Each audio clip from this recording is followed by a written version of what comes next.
Welcome back to Road Gang Radio. Join Jimmy Mack and Lindsay Lawler's Gang of the Airwaves by subscribing to Radio Nemo on YouTube. We celebrate all kinds. Make it official. After all, if you're listening, you're already in the gang. The Road Gang. Really quickly, by the way, our good friend Trucker Bosun on the chat, since this is National Name Your Car Day, said, I named my 60 Plymouth Fury Audrey. Well done. Tara says that my car, the touchdown turtle herself says, my car's name is Fiona the Ford Fiesta and Alexis the Lexus. Nicely done, by the way. It is National Name Your Car. Have you ever named a car, Dean? I know you named a truck. Yeah, I mean, you got a truck name. I have a 2007 Jeep Wrangler that's called the Grumpy Jeep. On brand. Oh man.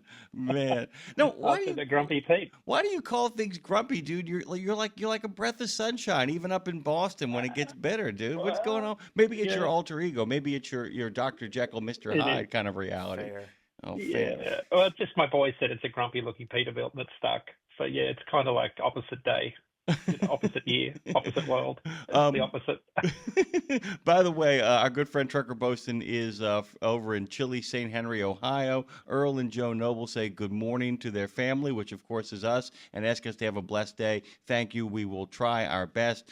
Joe J sends a wave in our direction. And, by the way, Tara, it's good to have you. Welcome aboard, as always, on the chat over there. Guys, jump on in. Subscribe on YouTube if you haven't already done that. If you enjoy it on YouTube, you should subscribe on YouTube as we head into the next gen of RadioNemo.com. And Gina Harrison says, I once had a green Ford Spark named Holly Jalapeno, which I like that. I like that very much. Okay, I could spend all morning doing this, Dean, but we got to talk about what's going on out there in the wonderful world of freight. It is DAT Guy on Road Gang Radio. So what is happening out there? Where do you want to start? We actually previewed some stuff, but where should we jump in? Yeah, I think it's an interesting perspective. I was talking at a conference with England Logistics in Orlando yesterday, and it was kind of 6 months in between conferences. And I said, we're 6 months into this trade war. And I said, the wheels haven't fallen off, which I thought was a really interesting way to start this, because you and I talked about this back in April, and we were, it was like we didn't know where things were going to land. And sometimes disruption, doesn't always look like disaster. Right, when we looked at this in April, we thought, oh dear, we don't know where this is going to land. Sometimes it's a gradual shift towards, where we're going to land. We've just seen supply chains adjust in real time. Globalization isn't dead; it's just evolving. Supply chains are adjusting in real time. It means opportunity. Tariffs look like being a slow burn rather than a sudden shock. Disruption, I think this hasn't been the massive shock that we thought it would be. And I think what we're seeing is a new, this is taking a lot longer for us to adjust. And I think what I'm seeing is a much slower adjustment period. And this is for those listening in the truck world.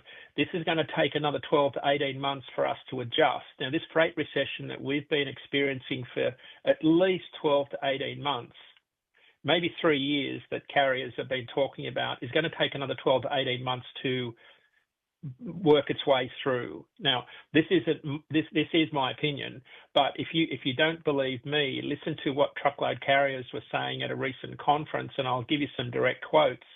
The FTR intelligence conference here 3 weeks ago, big carriers were saying it's going to be another bumpy 12 to 18 months. Some carriers were saying we expect rates to be flat for the next 12 to 18 months. Costs will go up. Our costs have risen 5%. Our customers remain challenged. A real turnaround. So there's one quote from a very large carrier. We don't expect a turnaround until 2027. Now, those words haven't been uttered by anybody in the market for a long time. I don't think ever. I hadn't heard anybody in the truckload market talk about 2027, Jimmy Mack, ever. Because you and I had been talking about maybe 2026 as being a year that when we thought the truckload market had been turning around. I hadn't heard anybody talk about next year being a whiff in terms of a turnaround in the truckload market. But that's what it's kind of shaping up as. And when I ran our long-term dry van rate forecast for the next year, it's exactly where rates are today and where they are forecast to be in 12 months' time is exactly the same, dead flat. So where the forecasts land in 12 months' time is pretty much where they are now. So there's no great joy in terms of rates increasing between now and where they are next year. And the consensus from this large truckload carrier conference, large carriers are expecting to downsize their fleet operations. Carriers in the 200 to 700 tractor range are especially vulnerable. A lot of them are agreeing that, the general consensus is they're one lost contract or a major accident away from going out of business, and consolidation is a major strategy that a lot of them are going to have to pursue. A lot of their operations have been cut to the bone already. So when you think about that side of it, I know carriers that have already cut their fleet counts and have been laying off people already. We've been seeing it in the DAT world on the smaller side of the industry where fleet sizes are being cut back. So that's been one strategy that we've been seeing is fleets have been cutting back the size of their trucks on the road just to keep their costs down. We even had one carrier the other day tell us that in lieu of a rate increase, their customers are asking them to take 180-day credit terms, 6 months to get paid for loads. So when you have, so this is, and okay, so you go back a little bit further and say, well, what's happening with rates? Well, so we looked at new rates coming in based on recent rate negotiations. They're still coming in negative. So that means carriers, so here we are in peak shipping season, new rates based on recent RFPs, requests for proposals or bids for new rates, carriers are still decreasing their dry van rates to hold on to volume in peak season Q3, when rates should normally be going up. So this trade war that we've going on and this freight recession that's still dragging on, the market is still oversupplied with capacity. Shippers have still got a lot of uncertainty in the market. They still don't know where things are going to land in terms of the economy. They are still got this wait and see attitude, and it means that we're still not seeing any increase in demand for the things that get in the back of our trailers or on the back of our flatbeds. That's why we're seeing rates continue to remain soft and no certainty in when demand is going to increase. And that's why I think we're going to see a very flat freight market for the foreseeable future. And again, cost control has always been the name of the game, but never more so than now into next year. I'm going to actually not pivot because it's actually directly relating to what you're saying, but going to give people my contrarian hot take. We often, you and I can't think of two people who I think more level-headedly support the trucking industry in regards to, we're very honest about it, but we are deeply, deeply in love with the men and women who drive the trucks across this country. I need a lot of people out there to understand what it is the American consumer is doing to prevent this from becoming something far worse than it already is. It seems, Dean, right now that there are people who are buying simply because they feel like it's their patriotic duty. Because right now, what is happening is that a lot of people, we love to say, anything you buy got there on a truck. Anything you own got there on a truck. And I just want to remind our friends out there that any rate you get is because there's somebody out there demanding that thing be brought.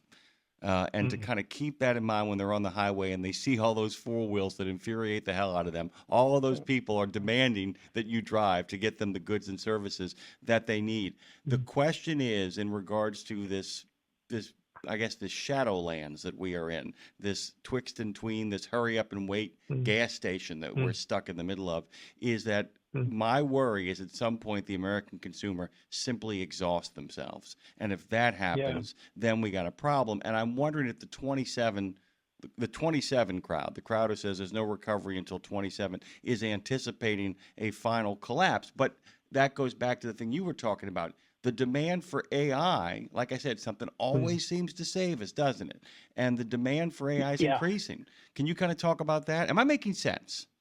Absolutely, because I think we've got a split freight market. So dry van and reefer is, demand for those two sectors is kind of down. It's suppressed, and they're the bigger volumes of freight in terms of tonnage. But flatbeds had a very robust year. Now, I've got to split out flatbed into two markets, contract and spot. So in that market, so let's put flat dry van and reefer to the side. They've had a pretty mediocre year, absent peak season and July 4. They've had reasonably good years. Flatbed though has had a very good year in the spot market. The contract freight market, roofing shingles, dimension framing lumber, things that are tied to the general macro economy, which has been fairly suppressed, not a great year. So contract rates are very flat year over year, whereas spot rates are up 3% year over year. So why are spot rates, which represent about 30% of the loads moved, why are they higher than contract rates? Well, because spot rates in the flatbed market are more one-off moves to remote destinations where there's a crane, a permit, and a big deadhead mile move. So spot market moves are mostly construction sites in the middle of nowhere. And what are they? Well, they're data centers. Right. Right? It's like 4 hours north of you, there's the Meta Hyperion data center that's on, I just looked it up here. How many million acres is it that this thing is? It's like monster. It's a monster. It is a Jimmy Mac, I just did the math on it. I've done some math back of the math envelope, back of the envelope math. For every megawatt of data center power is about 1,250 tons. So the Hyperion data center is 2 gigawatts going to 5 gigawatts. That's 100,000 truckloads of freight going to, in its finality, 250,000 truckloads of freight by the time it's done. That's just in Louisiana. Now, forget that one. Go to Ellendale, North Dakota, in the middle of nowhere, where there is very little going on. That has been 20,000 truckloads of freight. I was in Sparks, Nevada, 14 miles east of Sparks, Nevada, in a valley in the middle of very little going on in the desert. There have been something like 30,000 truckloads of freight delivered to this massive data center that's been built over the last couple of years. So if you think about why have flatbed spot rates been tracking 15 to 20 cents a mile higher this year than the last couple of years, and almost tracking identically to 2017. Now, 2017 was a very strong industrial economy. Remember, 2016 was a freight recession. 2017 was a strong industrial economy. And I've been trying to figure out for a long time, why are flatbed spot rates tracking identically to 2017? And I'm thinking it has to be a coincidence, because the 2017 economy is nothing like 2025's economy. It has to be a coincidence why flatbed rates this year are the same as 2017. Well, no, actually, when you think about what drove spot rates in both years, they're actually very similar because of the AI boom and the movement of spot loads to construction, data centers, nuclear power, anything to do with building in remote areas.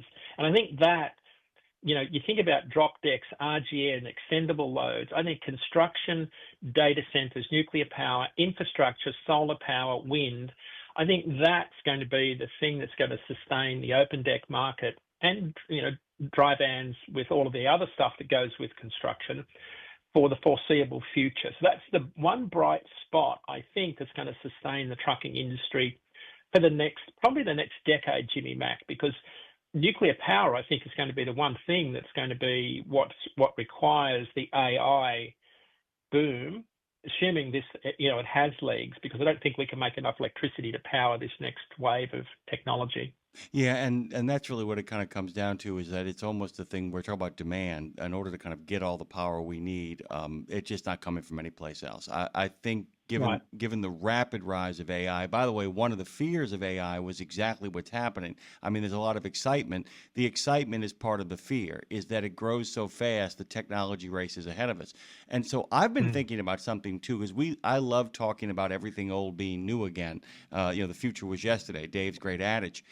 Is the fact that, you and I have talked the last couple of years have resembled, stagflation politics, both in the previous administration and now this one, where both people are talking about whip inflation now, the famous thing from the Ford administration, WIN. What's interesting is the question now, given the growth of AI, is, are we in 1975 or are we in 1995? Are we 50 years ago or are we 30 years ago? Because 50 years ago, literally, we were talking about a very extended 5-year period of brutal growing stagflation. 30 years ago, we were coming out of we were in the same sort of recession, the same sort of could go either way, and things just kind of took off because, because the federal government at the time made a commitment to the bond market, made a commitment to balanced budgets, made a commitment to kind of scaling things back and allowing the private sector to take over. So it's going to be really interesting, I think, in the next year or so to see what echo chamber we're playing. And of course, given the fact we just talked to my growth, I'm guessing it might be something of a messy middle as well, too, because the one thing that you mentioned, and like I said, this is where my father always calls me a libertarian Marxist. And I go, what the hell are you talking about? He goes, I don't know which place you stand on anymore. And I said, I don't know either, because part of me says, if we in fact are sending all these flatbeds out to AI data centers, if in fact we would make, like I said, I'm a big fan of drill baby drill. I'm also a big fan of solar farms. I'm also a big fan of wind farms and all that stuff. If we had a portfolio of not only AI data centers, but all sorts of places you're talking about in the middle of nowhere, you're talking about a lot of economic opportunity coming up in the in the I guess we would call the mid-northwest of the country. Those wide open spaces. And that's interesting too, because if that happens, I'm being a real futurist here. If in fact we make a commitment to those places, then places like Omaha and places like Laramie and places like Boise, all of those places become really attractive places to live and to also start a business, because that's where the action is. How am I doing? Yeah. You're doing great, because they're not places that you can develop a contract rate for, because they're not repetitive lanes. Right. You can't do a contract bid for them because there's so much uncertainty. There's a lot of deadhead miles afterwards. And so they become a spot market opportunity for an owner operator or a small fleet or someone that's highly specialized with an RGN and a big old headache rack behind their big old W900 with a lift axle, and who knows what they're doing, because these sorts of loads require really specialized, skilled operators. And I think they're the backbone of this country. And I think the remoteness of these operations are where the opportunity is. And I know there's a lot of people listening that are nodding their head thinking, yep, I know exactly what you're talking about, because I just spent the last couple of weeks out there in Truckee and on the West Coast, and I was watching a lot of these carriers roll up and down over Donna Pass, and I'm thinking, yep, this is the future, because it's the remoteness of these data centers where there's space, because the data centers require proximity. So the future of AI is the latency between the computers. So it's the speed. You need these computers to be really close to each other, so you don't have any delay between the computers talking to each other. So they've got to be really close to each other in the buildings. So it's the compactness of the data centers. So not only are they massive, but you've got to have them really close to each other. So that's why they're so big. You can't have them spread apart across multiple buildings in a city. They've got to be a massive building in one area, and that's why they're in these remote areas. So I think that's the thing that struck me is the Biden's infrastructure bill is what really started this. When you think about all of the infrastructure that we were hauling to the solar power farms out in the Midwest, that energy boom that we've seen in the northwest part of this country, that's still going on. All of those sorts of things have really bolstered the flatbed industry, I think, that started early last year. It's continued on to this year. I think that's going to be the future, is the thing that'll keep this industry rolling. I think the dry van and flatbed, I don't see a lot of I don't see the sort of optimism I do in the open deck industry into next year, because of, I think, I guess you probably could argue, though, that there's a lot of freight to be hauled for data centers that are dry van related. I think I probably should take that back, because I think there's a lot of cabling and, racking and computers that will move in dry vans too, but not to the degree that I think on the overdimensional side. I think there's probably a lot more margin and opportunity there for those. When you just look at the pictures of data centers, all I see is overdimensional flatbed freight. Really quickly, the Paranormal Pie Man arrived late to the party, but he says good morning to us all. And Forrest says that his Peterbilt's name is Jenny. He wanted you to know that, Dean, by the way. Oh, Jenny. There you go, Forrest. Jenny, who can I turn to? So, I mean, basically, I mean, we're actually having a glimpse into the future here. I mean, essentially, we're talking about the idea that we may see a situation in the not too distant future where we have nuclear power plants, the two stacks, the two stacks with the smoke coming out of it, and it's all casting a shadow over both a data center and a massive charging station. I mean, this is kind of where we're headed. All of that stuff, as Dean is pointing out, needs to be built. The hope is that it goes on a scale so big that the multiplier kicks in at that point. That you've got to feed all those people, that you've got to house all those people, that you've got to somehow start delivering goods and services to those people. And I never believed I would ever say this again, but the future of America might be go west, young man. That, in fact, because that's where all of this stuff can happen. I mean, it's much more difficult, even in places that love kind of technology, places that love building stuff like Michigan and Ohio. Those places are really populated. You got to find places with lots of wide open space, right? Well, and what got me going down this track was the meeting in the White House a little while ago where 3 Mile Island came up. And what came up was they were talking about reopening it. I don't know if you caught that. I caught it, by the way. And by the way, I want people to understand, this is how, and I'm not picking on Americans. I love us all so very much, Right. but everybody needs to understand 3 Mile Island never got within an inch of becoming Chernobyl. I just want people to understand that. Right. The miracle Right. of 3 Mile Island was it worked, meaning that because of a combination of both private and public partnerships as opposed to just a bunch of apparatchiks looking at a nuclear reactor. What happened there was everything did what it was supposed to do. Click, click, Right. click, click, click, and it shut it down. People, Yeah. you know what it is? People often confuse Love Canal and 3 Mile Island, Dean. I don't know if you know that. People Yeah. conflate that, by the way. But they're going to reopen 3 Mile Island? Really? Well, so this gets to right. This gets to AI, right? Because I'm watching this meeting in the White House and I'm thinking, what are these guys up to? And I thought it wasn't about AI, it's about who's going to control the power, because it's the power that drives AI. And it was about nuclear power. And of course, Meta have signed a 20-year deal to control the 3 Mile Island nuclear power. And I thought, okay, this is really interesting because I'd been thinking about the state of New York of building a nuclear power plant on the shores of Lake Michigan up near Rochester. And all I'm thinking about, how many truckloads of freight are going to take to build that nuclear power plant? Of course you Because do. all I think about is how many truckloads of freight am I going to get involved in here, and what are the rates going to be? And because all I see is truckloads of freight, what are the rates going to be? And I'm thinking this is great for truckers because all I see is opportunity for more freight to get moved. So I just think the future's great if you think about opportunity and how you're going to adapt. And I think that's where I see, drop deck extendable trailers without riggers and lightweight trailers and all sorts of things that you might adapt to accommodate this new emerging freight task that, if not, it's not already here, will be coming in the future for these new types of materials that are going to be used for, who knows what sort of trailers we're going to need to be built for handling nuclear waste. Like, I don't know how we're going to handle this, Jimmy Mack, but there has to be something that's got to be built to handle this new type of modular nuclear power units, because I suspect we're going to end up with small, mobile, portable nuclear power units, like in 20-foot shipping containers that are modular, that we move around to power data centers. And by the way, we've seen that in a movie. By the way, we've seen that. Right. I mean, there's a movie that suggests that where we're going, we don't need roads, and we watch him, dropping in garbage bits in order to make it. But that's really kind of funny that he drops in garbage in Back to the Future, because you bring up a really good point.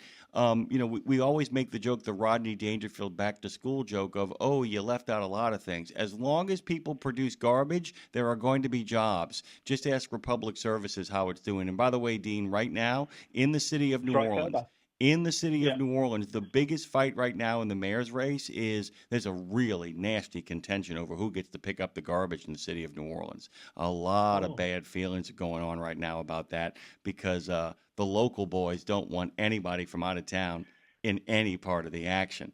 But that's, I mean, there's a reason why the mob always gravitated in big urban centers towards garbage. And, you know, when it comes to nuclear waste, when it comes to retrofitting waste, that stuff, I mean, when it comes to lithium batteries, those have got to, somebody's got to develop systems for that. And those systems are going to require a lot of safeguards. And those safeguards are going to require a lot of human eyeballs on them, which means that's jobs. And that's where, if there is a future, it is, as you said, the backbone of the country is people who can go out to places and repair things. And that's the thing that we haven't really talked about. That's the economy that you and I kind of celebrate, the people who fix shit, as it were. You know what I'm saying? Yeah. I mean, that's it. Yeah, maybe Elon's onto something, you know, taking stuff to another galaxy. Maybe that's what he's thinking. Oh my God, the idea of the moon as a giant dumpster is just kind of both heartbreaking and kind of thrilling, because if you got to build a moon dumpster, then you got to build the plant facilities next to it, which means people got to live there as well. And then suddenly Ray Bradbury's coming back. The other thing is that's really interesting here is that every political movement then begets another political movement.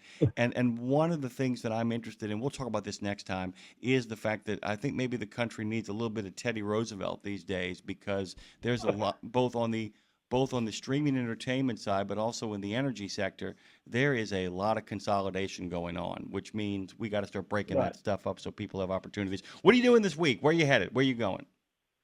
I'm home for a few days, then I'm off to Phoenix next week for a conference. Shout out to Chowder. Disappointed I couldn't connect with him when I was in Las Vegas last week.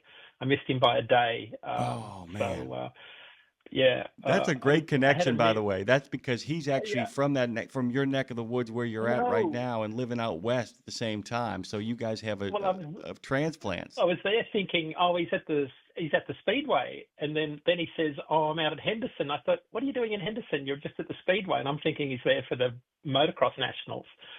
And anyway, I missed him by a day. I thought, oh, this is great. I'll get to meet Chowder. Then he's anyway.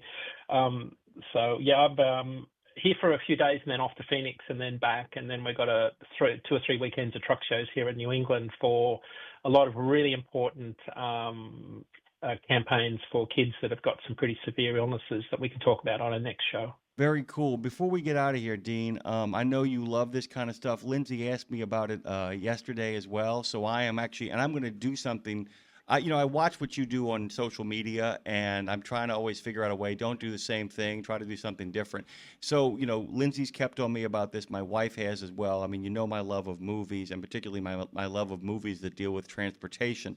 And in the month of October, I am making recommendations for the best and worst road trip movies of all time. And I'm not going to hold people in suspense. Here they are: Joyride from John Dahl, which actually has Paul Walker and Steve Zahn in it. Breakdown with Kurt Russell. Road Games with Stacy Keach playing a truck driver in Australia with Jamie Lee Curtis. He plays an American, don't worry. You don't have to listen to Stacy Keach butcher Australian accents. Race with the Devil with Peter Fonda and Warren Oates. The Hitcher with Rutger Hauer and C. Thomas Howell. Jeepers Creepers, which is as terrifying the first 45 minutes as you'll ever see. No Country for Old Men. Everybody always forgets the Academy Award winner is actually almost a pure road movie. It never really stops moving. And the other cool thing about it, Dean, if you get a chance to rewatch it, Carter Burwell, the great composer, chose not to actually make a score for it. Instead, he supervised the sound design, so all of the road sounds you can hear, he uses it to score the movie. Duel with Dennis Weaver, Steven Spielberg's first movie. Wolf Creek, which I do not recommend to people unless you really want to be horrified. And 1977's Wes Craven's first movie ever, The Hills Have Eyes. There you have it, Dean. Go have the best of mornings, okay, my friend? Thank you. Good to be with you guys. Dean Croke, of course, is a reconstituted member of the Road Gang. I phrase that some other way differently, but he is one of the founding members of the new Road Gang. Thank you, Dean. Good to see you, my brother.